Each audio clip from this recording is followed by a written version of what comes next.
전남 브리핑입니다. 29일 새벽 전남 여수와 고흥에서 불이 나 소방당국이 긴급 진화 작업에 나섰습니다. 이날 새벽 2시 20분쯤 여수 화장동의 한 식당에서 불이 나 소방인력 20여 명과 장비 8대가 투입돼 20여 분 만에 완전히 진압됐습니다. 같은 날 새벽 4시 50분쯤 고흥 금산면의 폐공장에서도 화재가 발생해 1시간 20여 분 만에 불이 꺼졌습니다. 다행히 이번 사고로 인한 인명피해는 없었으며 소방당국은 정확한 사고 원인을 조사하고 있습니다. 광주와 전남 지역에 또다시 많은 양의 비가 예보됐습니다.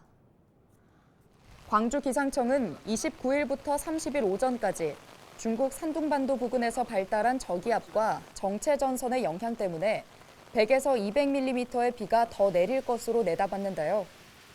기상당국은 지역에 따라 시간당 많게는 60mm의 강한 비가 내릴 것으로 보고 비 피해가 없도록 미리 대비해달라고 당부했습니다. 지난 28일 집중호우로 인해 한평에서 60대가 실종된 가운데 전남도가 현장 대응을 강화하고 있습니다.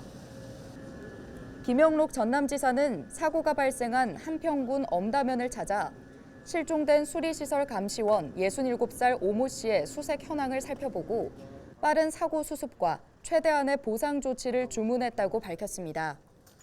전남도는 당분간 집중호우가 지속될 것으로 예보된 만큼 산사태 위험 지역이나 공사 현장, 노후 저수지 등 피해가 우려되는 곳을 점검하고 비상근무 체계 유지에 집중할 방침입니다.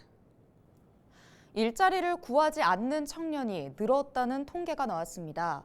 지난달 육아 같은 별다른 사정 없이 일자리를 구하지 않는 일명 쉬었음 인구가 27개월 만에 가장 많이 늘었다고 하는데요. 그들이 쉬는 이유는 무엇일까요? 영상으로 만나보시죠.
전남도가 다음 달 국립의과대학 유치위원회를 출범합니다.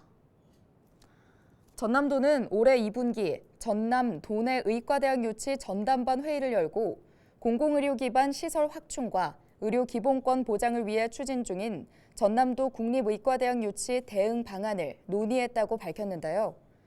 최근 의료 현안 협의체에서 의대 정원 확대가 본격 논의되는 상황에 맞춰 전남 의대 신설이 반드시 반영되도록 정부와 국회, 대한의사협회를 대상으로 전방위적인 유치 활동을 전개하기로 협의했다고 설명했습니다.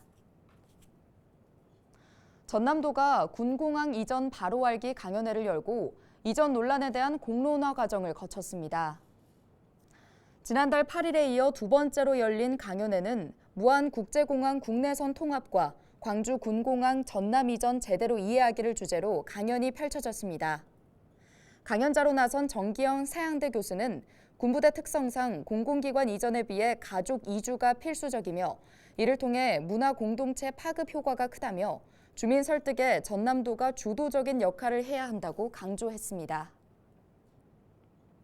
지금까지 전남 브리핑이었습니다.